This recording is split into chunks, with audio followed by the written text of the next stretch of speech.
So today we have with us Monica Garg, who is a All India rank holder in CMA Intermediate June 2024 exams.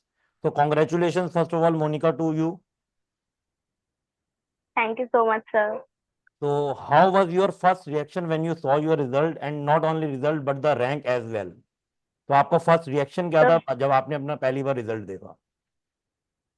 पहले तो मैं बहुत डरी हुई थी क्योंकि मेरा एक पेपर अच्छा नहीं गया था, तो मुझे लग रहा था कि शायद उस पेपर की वजह से मेरा पूरा ग्रुप अटक सकता है। तो ओके। जब मैंने रिजल्ट तो पहले मैंने देखा ही नहीं, तो मैंने अपनी कजन को बोल दिया कि पहले तू रिजल्ट देख मेरा, फिर मुझे बताइयो कि मुझे खोलना चाहिए या नहीं। तो फिर जब उसने देखा तो उसने कहा तू ओपन कर सकती है, मतलब अच्छा है। तो फिर मैंने खोला तो मैं खुश हुई नंबर देख के कि हाँ 500 प्लस है, क्योंकि ये मेरा टारगेट था। ओके। बट मुझे रैंक का थोड़ा सा था कि पता नहीं रैंक आएगी या नहीं, क्योंकि इस बार मेरे को लग रहा था कि रिजल्ट हाई जाएगा। फिर मैं रैंक लिस्ट का वेट कर रही थी, तो 10-15 मिनट बाद मैंने दोबारा पेज को रिफ्रेश करा तो रैंक लिस्ट आ चुकी थी। और फिर मैंने अपना नाम, मैं ऐसे रैंक लिस्ट को धीरे धीरे ऊपर स्क्रॉल कर रही थी और मेरा मुंह ऐसे ना उदास होता जा रहा था कि मुझे लग रहा था नहीं आई रैंक। बट जैसे ही मैंने देखा 38 रैंक, तो बहुत ज्यादा खुश हो गई थी। तो कहीं ना कहीं हार्ड वर्क पेज ऑफ वाली फीलिंग आ हाँ, रही थी। डेफिनेटली। सो जब से आपका रिजल्ट आया, रोज आपको वो हैप्पीनेस वाली फीलिंग, आई होप रोज ही पार्टी मोड चालू हो रहा होगा। रोज ही अभी तक आपका पार्टी मोड हाँ, चल रहा होगा। हाँ पार्टी मोड तो था, और मजे भी करे और थोड़ी अटेंशन भी मिला, तारीफें मिली। चलो, तो absolutely as you said, hard work always pay off. तो ये आप लोग का हार्ड वर्क है जिसकी वजह से ये रिजल्ट आपके सामने आया है। तो स्टेप बाय स्टेप मैं इस पूरे इंटरव्यू को कास्ट करना चाहता हूँ, जिसमें हम लोग हर एक चीज पे डिस्कशन करेंगे, जिससे ऑब्वियसली वो हमारे नेक्स्ट स्टूडेंट्स जो है, नेक्स्ट स्टूडेंट्स, उनके लिए भी काम आएगा। और बेसिकली सब चीजों को हम लोग यहाँ पर डिस्कस करने वाले हैं। तो मेरा पहला क्वेश्चन आपके साथ है, और बल्कि ये मेरा कोई भी क्वेश्चन नहीं है, बिलीव मी, ये सब क्वेश्चन मैंने एक्यूमुलेट किए हैं अपने ही कुछ स्टूडेंट से जो अभी एग्जाम देने वाले हैं, और भी जो जनरल मेरे पास क्वेरीज है उन्हीं के ऊपर मैंने जो सारे क्वेश्चंस हैं कंपाइल्ड अप करे हैं। मेरा पहला क्वेश्चन है आपके साथ कि आपने जब स्टडी करी, मतलब एग्जाम के टाइम नहीं, एग्जाम से पहले जब हम लोग की क्लासेस चल रही होती हैं, तो क्लासेस के दौरान आपका स्टडी करने का क्या पैटर्न था? जैसे कुछ बच्चे सोचते हैं कि चलो क्लासेस चल रही हैं तब तक तो अभी टीचर का ही रोल है, हमारा रोल उतना नहीं है, जब क्लासेस कंप्लीट होगी then we will study with our revision plan. तो आपका क्या स्ट्रेटेजी रहता था जब आपकी साथ साथ क्लासेस चल रही होती? तो मैंने वैसे क्लासेस जो है लक्ष्मी नगर से ली है, रैंकर्स एकेडमी से। तो मैं पहले वहां पे कोचिंग लेने जाती थी, तो जब मैं क्लासेस लेती थी उसके बाद मैं घर जाती थोड़ी देर रेस्ट करती थी। फिर मैं शाम को सेल्फ स्टडी करती थी, क्योंकि मेरे को लगता है कि अगर हम रोज का भी 10 मिनट भी हर सब्जेक्ट को दे दो तो दैट इज इनफ स्टार्टिंग के डेज में। तो बाकी मैंने शॉर्ट नोट्स जो है वो लास्ट के डेज में बनाए थे। लास्ट के ओके। डेज में मुझे लगा था थोड़ा हैक्टिक होता जा रहा था, तो तब से मैंने लाइब्रेरी ज्वाइन कर ली थी। All right, all right. So and if I am not wrong, मुझे भी कुछ मेमोरी में याद आ रहा है that and in even accounts class you got worried, and one day आप एक दिन पर्टिकुलरली वरीड हो गए थे। तो उसके बारे में आप हमारे व्यूवर्स को कुछ अगर शेयर करना चाहें, तो क्या रीजन था उसके पीछे, हाँ, या क्या प्रिपरेशन ऐसा लग रहा था कि लैक है, या सिलेबस कंप्लीट टाइम पे नहीं हो पाएगा, या आगे रिवीजन नहीं हो पाएगी? तो what was that particular issue? Honestly speaking तो मेरा सिलेबस जो था वो एग्जाम से लाइक 1 या 1.5 मंथ बिफोर ही जो है खत्म हुआ था। तो मेरे को बहुत ज्यादा स्ट्रेस हो गया था कि पता नहीं कैसे सब 8 सब्जेक्ट हैंडल करना is such a big thing. ये बात सीएमए लेने के बाद पता चली, यस, क्योंकि रेगुलर एब्सोल्युटली। डेज में एग्जाम होता है। तो बहुत ज्यादा हेक्टिक हो गया था, तो मुझे लगा था कि नहीं मुझसे नहीं हो पाएगा, इतना सब सिलेबस भी पेंडिंग है, रिवीजन पड़ी अपने पार्ट पे। तो उस वजह से मैं थोड़ा रो गई थी क्लासेस में। तो हाँ, वो थोड़ा स्ट्रेसफुल था। चलो, इसका मतलब एक चीज हम अपने स्टूडेंट्स को और क्लियर करना चाहते हैं कि रैंक भी उन्हीं की आती है जो कहीं ना कहीं स्ट्रेसफुल होते हैं। तो stressful doesn't mean that you have to quit, but it means कि कहीं ना कहीं आगे फ्यूचर में कुछ अच्छा आने वाला है, और आपको वही जो पर्टिकुलर पैच होता है, अगर आप वहां से निकल जाए, आपको कोई कॉन्फिडेंस मिले, कोई सपोर्ट सिस्टम हो, कोई मोटिवेशन मिले, तो डेफिनेटली आगे आप लोग के लिए बहुत अच्छा होने वाला है।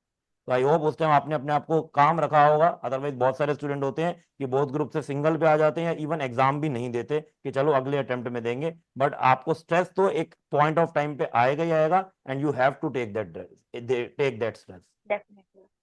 चलो जी, आगे बढ़ते हैं। एक और बड़ा इंपॉर्टेंट क्वेश्चन है, बच्चों के माइंड में हमेशा रहता है और कंफ्यूजन रहता है कि हमको बेसिकली किस पॉइंट ऑफ टाइम पे पढ़ना चाहिए, because there are certain students who are night owls and there are some students who are always early bird, कि सुबह उठ के जाग के पढ़ेंगे, और कुछ बच्चों से सुबह उठा ही नहीं जाता। तो आप किस कैटेगरी में अपने आप को लाई करते हैं और क्यों? मैं तो आई थिंक नाइट आउल ही थी, बिकॉज मेरे घर में लाइक दिन के टाइम थोड़ा हल्ला गुल्ला रहता है, थोड़ा शोर शराबा रहता है, तो फिर मैं रात को घर में पूरी शांति होती थी। तो अगर आपके घर में लाइक एक्टिविटीज बहुत ज्यादा होती है, शोर रहता है घर में, तो आई थिंक उन फ्रेंड्स को रात को पढ़ना चाहिए, बिकॉज वो टाइम एकदम पीस का होता है। और जिनको लगता है कि वो सुबह जल्दी उठ सकते हैं, उनको लाइक क्लासेस जिनकी लेट होती है, और मेरी सुबह क्लासेस भी होती थी, तो सुबह का तो डेफिनेटली मेरे लिए कोई ऑप्शन ही नहीं था। तो ऑब्वियसली मैं नाइट आउल की तरह पढ़ी थी, बट आई थिंक जिनको क्लासेस नहीं लेते, जो सेल्फ स्टडी कर रहे हैं, ऑनलाइन क्लासेस ले रहे हैं, तो they can opt for morning bird. Yes yes yes. Okay जी। तो ये मतलब बेसिकली स्टूडेंट पे डिपेंड करता है उसकी नेचर पे, कि अगर वो नाइट में कंफर्टेबल है तो नाइट लॉन्ग लगा सकता है, अदरवाइज अगर वो मॉर्निंग में उठ सकता है विद फुल एनर्जी तो वो मॉर्निंग में भी पढ़ सकता है। एंड ऑल्सो उसकी क्लासेस का क्या शेड्यूल है, क्या पैटर्न चल रहा है। चलो जी। एनवायरमेंट पे भी डिपेंड करता है। और इन्वायरमेंट पे, यस डेफिनेटली, कि उसको पीसफुल इन्वायरमेंट कब मिलेगा। अगर उसको मॉर्निंग में जैसे आपका केस है शोर रहता है, ऐसा इन्वायरमेंट नहीं मिलता, तो it's better to study at night only. चलो जी। तो हाँ। नेक्स्ट क्वेश्चन, मतलब myself being accounting faculty, तो मेरा क्वेश्चन है प्रैक्टिकल सब्जेक्ट के लिए, बेसिकली अकाउंटिंग के लिए किसी भी स्टूडेंट की क्या स्ट्रेटेजी होनी चाहिए। मतलब एक तो स्टेज रहती है जब आप क्लास में क्वेश्चंस कर रहे होते हैं, आपको आपके टीचर क्वेश्चन क्लास में सॉल्व करा रहे हैं, तो उसके साथ आपकी क्या रिस्पॉन्सिबिलिटी बनती है, और प्रैक्टिकल क्वेश्चंस को आप कैसे करते थे, या क्या हम सिर्फ देख के क्वेश्चन और सॉल्यूशन आपके पास होता ही है, कैलकुलेटर पे सॉल्व कर सकते हैं, हमको कुछ क्वेश्चंस खुद से करने चाहिए। आपने क्या स्ट्रेटेजी ऑप्ट करी, बिकॉज प्रैक्टिकल क्वेश्चन में you have to devote much time, बहुत सारा कंटेंट होता है, चाहे मैं आपके इंटरमीडिएट ग्रुप 1 फाइनेंशियल अकाउंटिंग की बात करूं, या ग्रुप 2 में भी वो एक कॉर्पोरेट अकाउंटिंग का जो आपका 50 मार्क्स का पेपर है। तो आपका ऐसे सब्जेक्ट्स के ऊपर क्या आपकी स्ट्रेटेजी थी, because you have scored very very good marks, even 73 and 74 marks respectively in financial accounting as well as corporate accounting and auditing. तो आपकी क्या स्ट्रेटेजी थी बेसिकली अकाउंटिंग के दोनों सब्जेक्ट पेपर्स को लेते हुए। तो पहले तो मैंने क्लासेस से स्टार्ट करा था। तो अकाउंट्स मेरा आई थिंक मेरा फाउंडेशन से ही बहुत अच्छा था। कहते हैं फाउंडेशन एक स्टार्टिंग होता है, तो मेरे लिए फाउंडेशन एक्चुअली में फाउंडेशन ही था अकाउंट्स की रखने के लिए। तो मैंने अकाउंट्स की जो थ्योरी थी ना, वो फाउंडेशन से बहुत अच्छे से पकड़ ली थी। एक एक वर्ड मैंने बहुत डेप्थ में पढ़ा था। तो फाउंडेशन से मैंने अकाउंट्स को फेवरेट सब्जेक्ट लेके चला था, तो मुझे अच्छा लगता था, इंटरेस्ट आता था। तो अकाउंट्स मैंने फाउंडेशन से थ्योरी पार्ट स्ट्रॉन्ग रखा, तो इंटर में आने के बाद मैंने प्रैक्टिकल्स पे भी ज्यादा फोकस रखना शुरू करा। फिर जो पार्ट मुझे फाउंडेशन में वीक लगते थे, वो मेरे इंटर में आके आते आते स्ट्रॉन्ग होते गए। बिकॉज अगर आप स्टार्टिंग में देखो क्लासेस। तो फाउंडेशन के ही 9-10 topics as it is intermediate में है। अगर आप सिलेबस एज देखो, it only is. Thing is उधर आपको एमसीक्यू बेस्ड क्वेश्चन पूछे जाते हैं, and here you have to write particularly subjective based exam, although content जो है मोर और लेस उन टॉपिक्स का सेम या सिमिलर ही है। क्लासेस में भी फिर लाइक सिर्फ हम स्टडी नहीं करते थे, हमारे टेस्ट ऑर्गेनाइज करते थे हमारे सर, दीपक सर आप भी। तो हमारे टेस्ट ऑर्गेनाइज करे जाते थे। तो उस हिसाब उसके लिए हमें पढ़ना पड़ता था एक दिन पहले, लाइक और लास्ट में जो हमारा एक टेस्ट हुआ था कि हमें पूरे सिलेबस को पढ़ के आना था। तो I think that was the most useful one, कि आपको एक एग्जाम से पहले भी आपको यही करना होता है, पूरा सिलेबस एक दिन में रिवाइज करना होता है। तो वो एक प्रैक्टिस हो गई थी। तो उसने बहुत हेल्प करा था लास्ट के एग्जाम के टाइम पे। और मैंने फिर लाइब्रेरी ज्वाइन जब करी थी, तो मैं लाइब्रेरी में जाके कोचिंग के बाद स्कैनर ही सॉल्व करती थी। तो मैंने ओके। सुचिता प्रकाशन का आई थिंक अकाउंट्स के लिए रेफर करा था, सर आपने ऑलराइट। बताया था। तो मैंने सुचिता प्रकाशन का रेफर करा था स्कैनर। तो आई थिंक वो भी बहुत अच्छा था, उससे बहुत हेल्प हुई थी। मैंने ऑलमोस्ट आई थिंक सारा सॉल्व किया था, बहुत ओके नाइस। प्रैक्टिस हो गई जिससे। और साथ में मुझे ऐसा लगता है जब आप मॉक टेस्ट पेपर देते हैं तो आपको एक टाइमिंग का अंदाजा लगता है कि क्या मैं 3 आवर्स में मॉक टेस्ट हाँ। पेपर प्रिपेयर कर पा रही हूँ, कंप्लीट कर पा रही हूँ। If not then you have to work on your speed. तो वो भी एक हमको एक रियलिटी चेक मिलता है। मतलब डायरेक्ट हम लोग मेन एग्जाम में जाएं, इट्स बेटर कि पहले ही वो रियलिटी चेक मॉक टेस्ट मिले। और अगर मैं अपने सब स्टूडेंट्स का देखूं, बिकॉज मैं भी डेटाबेस बना रहा था, जो हमने मॉक टेस्ट लिए हैं, कहीं ना कहीं उन सबके उससे marks 10 number, 15 number, 20 number final exams में ज्यादा ही आए हैं। तो जो हमारा फियर होता है कि सर मॉक टेस्ट तो कोई भी बना देता है, इजी होता है, लेकिन फाइनल एग्जाम में तो टफ क्वेश्चन आते हैं, तो इसलिए मार्किंग कम होगी, ऐसा कहीं देखने को नहीं मिला। उससे ज्यादा ही आई हैं जितनों के भी जितने मॉक टेस्ट में मार्क्स आए थे। ऑल राइट, तो हम लोग आगे बल्कि बढ़ते हैं। मूक टेस्ट जी। तो मेरा पूरे पूरे हाँ बोलिए। Yes yes speak. मतलब मैं कह रही थी कि मूक टेस्ट तो लाइक जब जब मैंने कोचिंग में मूक टेस्ट दिया था, तो वो तो मेरा पूरे पूरे टाइम पे खत्म हुआ था, लेकिन उसके बाद भी मेरा काफी क्वेश्चंस बच गए थे। बट जब मैंने एग्जाम में दिया तो मेरे पास 10 मिनट एक्स्ट्रा थे। वो बात अलग है कि मुझे वो क्वेश्चन नहीं आता था, एक 14 मार्क्स का, तो वो मेरा छूटा था। ओके। पर टाइमिंग सही बैठ गया था उसकी वजह प्रैक्टिस की वजह से। All right. And next question है कि बच्चे कई बार क्या करते हैं लास्ट टाइम के पीरियड में या किसी स्टूडेंट या अपने फ्रेंड से पूछते हुए मल्टीपल बुक्स रेफर करते हैं। Do you think it is a good strategy और you should stick to your particular जिससे भी फैकल्टी से पढ़ रहे हैं वो बुक, या साथ में हमारा स्टडी मटेरियल तो होता ही है इंस्टीट्यूट का, या हम एक आधा कोई स्कैनर वगैरह ले सकते हैं, और यू थिंक कि there should be a bench of multiple books pattern and then you should study? I think last के टाइम पे जाकर मल्टीपल बुक्स को रेफर करना is not a good thing. आप अगर स्टार्टिंग में अगर थोड़ी बहुत ट्राई ले लो कि नहीं ये वाली बुक अच्छी नहीं, ये वाली, स्टार्टिंग से अगर आप वो मल्टीपल बुक्स का टेस्ट कर लो तो वो बेटर रहता है। और स्कैनर, डेफिनेटली स्कैनर तो बहुत ज्यादा हेल्पफुल है, बट आई थिंक उसका फायदा तभी होता है जब आपका सिलेबस कंप्लीट हो गया हो, ताकि आप पूरे उसको रेफर कर सको स्कैनर को। तो स्कैनर इज हेल्पफुल। और जो कोचिंग आपके देते हैं बुक, वो भी बहुत डेफिनेटली हेल्प करती है, और आई थिंक उन्हीं के हिसाब से चलना चाहिए, बिकॉज दे नो ना कि एग्जाम में कैसा आता है। और हाँ, और हाँ, ये था। तो आप अगर जैसे हम लोग कई बार सुनते हैं बच्चे कहते हैं कि नहीं भाई सिर्फ पास ही हो जाए, हमारा तो यही टारगेट है, रैंक तो बहुत बड़ी बड़ी बातें होती हैं, ये तो सुनने की बातें हैं, एक्चुअली में आती नहीं है, ऐसे कुछ बच्चों का मानना है कि वो कुछ ही चुनिंदा बच्चे होते हैं जिनकी रैंक पहले से लिखी जा चुकी होती है। ऐसा नहीं है कि वो रैंक कोई एक एवरेज स्टूडेंट एफर्ट करके या मेहनत करके अचीव कर सकता है। तो आपका पहली बात तो इस पे क्या कहना है, और दूसरा क्वेश्चन मेरा ये है कि अगर कोई अपकमिंग स्टूडेंट भी अगेन ड्रीम लेता है कि मुझे भी वो टॉप 50 रैंक में आना है, तो उसके लिए, क्योंकि अब आपसे बेस्ट कोई मुझे नहीं लगता कोई गाइडेंस देने वाला है, तो आप उसको क्या गाइड करेंगे कि क्या ऐसे कुछ मूल मंत्र दिए जाएं जिससे कि वो बच्चा भी एक रैंक का ड्रीम अपना अचीव कर सकता है? सबसे पहले तो जिसको लगता है कि वो रैंक नहीं ला सकता, हमें बस पास होना, तो बहुत गलत है, क्योंकि मैं पर्सनली बताऊँ तो मैं एवरेज स्टूडेंट रही हूँ स्कूल से ही। लाइक मेरे 80s to 90s के बीच में नंबर्स आते थे, और मुझसे भी हाई बच्चे थे जिनके 97% तक आते थे क्लास में। ओके। तो मैं स्टार्टिंग से एवरेज स्टूडेंट थी। और लाइक मेरे को, जब मैंने सीएमए, मतलब मेरे को पता नहीं था कि मुझे सीएमए करना है, तो मेरे को सजेस्ट करा था कि सीएमए कर ले, कि इट्स अ गुड कोर्स। तो मैंने यस। जब लिया तो मैंने कहा अब चलो ले ही लिया है तो अब इसमें कुछ बड़ा करते हैं। तो स्टार्टिंग से मैंने एम रखा था कि मेरे को 500 प्लस लाने हैं और एक रैंक चाहिए, कि अब जब कुछ नया चूज करा है तो उसमें कुछ करके दिखाना है सबको। एब्सोल्युटली। तो बीइंग एन एवरेज स्टूडेंट, ये ऐसे ड्रीम लेके मैं आगे बढ़ी थी इस जर्नी में, और जब आई तो आई थिंक मुझसे ज्यादा खुश कोई शायद ही होगा। आई थिंक तो जो भी बच्चा ऐसा सोचता है कि वो नहीं कर सकता, तो आई थिंक उनको स्टार्ट करना चाहिए अब सोचना कि they can do it. Yes absolutely. तो ये सब एक एवरेज स्टूडेंट के लिए बहुत बड़ा मैसेज है कि अगर आप लोगों को लगता है कि सर हम तो एवरेज हैं, या हमारा पहला कोई अटेम्प्ट रह चुका है, या कोई भी रीजन है हम लोग रैंक के लिए नहीं अपीयर हो सकते, तो इट इज एब्सोल्युटली रॉन्ग। आप स्टिल बिल्कुल बिल्कुल आप लोग बिल्कुल लायबल हैं रैंक के लिए, और definitely you can achieve the rank, क्योंकि जो स्टूडेंट्स हैं वो एवरेज स्टूडेंट ही हैं जो हमारे पास रैंक लेकर आते हैं। ओके जी। सो लास्ट क्वेश्चन अगेन, क्या हमको क्वालिटी स्टडी पे ध्यान देना चाहिए, क्वांटिटी बेस्ड स्टडी? कई बच्चे कहते हैं वो 10-12 घंटे पढ़ने वाला हमारे पास एटीट्यूड नहीं है या सिटिंग नहीं है, तो क्वालिटी स्टडी इज इंपॉर्टेंट, और यू थिंक कि स्लॉगिंग करनी जरूरी है, वो 10-12 घंटे का एक एक शेड्यूल है जो हमको फिक्स फॉलो करना ही करना है, then only we can get the rank और good marks? I think quantity से ज्यादा क्वालिटी मैटर करती है, दैट इज बिकॉज अगर आप कॉन्सेप्चुअली अपने कॉन्सेप्ट को क्लियर रखते हो, अगर आप 3-4 घंटे भी पढ़ रहे हो, लेकिन वो 3-4 घंटे ही ऐसा पढ़ो कि बाकी सबको बीट ही कर दो, बाकी टॉपिक्स को भी, तो आई थिंक क्वालिटी ज्यादा मैटर करती है। तो अगर एक कॉन्टिन्यूटी रहे स्टडीज में, आप कोचिंग एक दिन जा रहे हो, 2 दिन जा रहे हो, फिर छुट्टी मार रहे हो, that is not gonna help us. Yes yes. 2 से 3 बार हर सब्जेक्ट के एग्जाम से पहले आई थिंक रिवीजन हो जानी चाहिए। थ्योरी बेस्ड तो फाउंडेशन से जिन्होंने स्ट्रॉन्ग रखा है तो वो तो बहुत अच्छी बात है।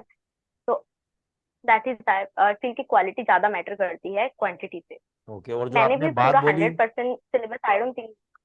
और जो आपने बात बोली कि मैंने भी। रेगुलर होना बहुत जरूरी है, ये हम लोगों ने भी अपनी टीम के साथ बहुत डिस्कस किया और कुछ पॉइंटर्स ढूंढे कि कौन से बच्चे हैं जो बेसिकली रिजल्ट अच्छा ला रहे हैं, रैंक ला रहे हैं, और उसमें हमने भी ये बात एक्चुअल में बिल्कुल जेन्युइनली हम लोगों ने भी ये बात फील करी कि जो बच्चे हमारी फिजिकल क्लासेस में रेगुलर थे, मतलब जो उनके ऑफ कम होते थे, एब्सेंट कम थे, जो बिल्कुल रेगुलर थे, उन्हीं बच्चों ने रिजल्ट लाया है। मतलब फिजिकल आपका प्रेजेंट होना इज एब्सोल्युटली रिक्वायर्ड, बिकॉज वो एक कंटिन्यूटी बिल्डअप करता है, और आप जो भी टॉपिक स्टार्ट कर रहे हैं वो आप एंड तक उससे जुड़ते हैं, तो you get more particular attention towards that topic as compare to कि अगर आप कभी भी आ रहे हैं या नहीं आ रहे, उस चीज से आप बेटर कर पाएंगे अगर आप रेगुलरली क्लासेस में अपना प्रेजेंट रोल प्ले कर रहे हैं। और एक टिप मैं जो सबको देना चाहूंगी वो ये है कि किसी भी सब्जेक्ट की, चाहे आपने 4 से 5 बार रिवीजन कर लिया है, तो उसके लिए ओवर कॉन्फिडेंस मत ही होना है, क्योंकि मैं डायरेक्ट टैक्स के एग्जाम के लिए बहुत ज्यादा कॉन्फिडेंट थी, क्योंकि मैंने उसकी 3 से 4 बार रिवीजन कर ली थी, मेरे को लगा हो जाएगा, अरे हो जाएगा। तो मैं एग्जाम से पहली वाली रात को तो सो ही गई थी, तो सुबह उठ के पढ़ी जल्दी जल्दी, थोड़ा बहुत कवर करा। एग्जाम इजी आया था, बट फिर भी छूट गया 14 मार्क्स का, क्योंकि ओवर ओके। कॉन्फिडेंस था वहां पे और सिलेबस पूरा नहीं पढ़ पाई थी। तो आई थिंक आपको, आपने चाहे 10 बार ही क्यों ना पढ़ो, दोबारा पढ़ के जाना एग्जाम से पहले। All right, all right. Yes, दोबारा से आप पढ़ोगे तभी आपके माइंड में वो चीजें रिटेन रहेंगी, बिकॉज थ्योरी जनरली हमने पढ़ी तो सब होती है, बट एंड आपके एग्जाम्स भी बिल्कुल कॉन्टिन्यूटी में होती है, you don't even have one full day for preparation. तो उस केस में इट इज वेरी डिफिकल्ट कि जो आपने पिछले 8 9 10 मंथ्स में इतना कुछ पढ़ा है उसको अब कैसे कुछ आवर्स में वापस से कंपाइल करें, रिवाइज करें। तो उसके अंदर भी मैं आपसे पूछना चाहूंगा, आपने क्या स्ट्रेटेजी ऑप्ट करी? लेट्स टेक एन एग्जांपल, कोई थ्योरी का पेपर है और अब आपको वो पूरा 8 9 मंथ्स की स्टडी को कंपाइल करना है इन जस्ट 8 10 12 आवर्स, इतना ही हमारे पास टाइम रहता है, बिकॉज अगले दिन फिर हमारा एग्जाम है, और वो एग्जाम की साइकिल अगर आप बोथ ग्रुप दे रहे हैं, you have to cover for 8 days continuously. तो आप उसको कैसे मैनेज करते थे?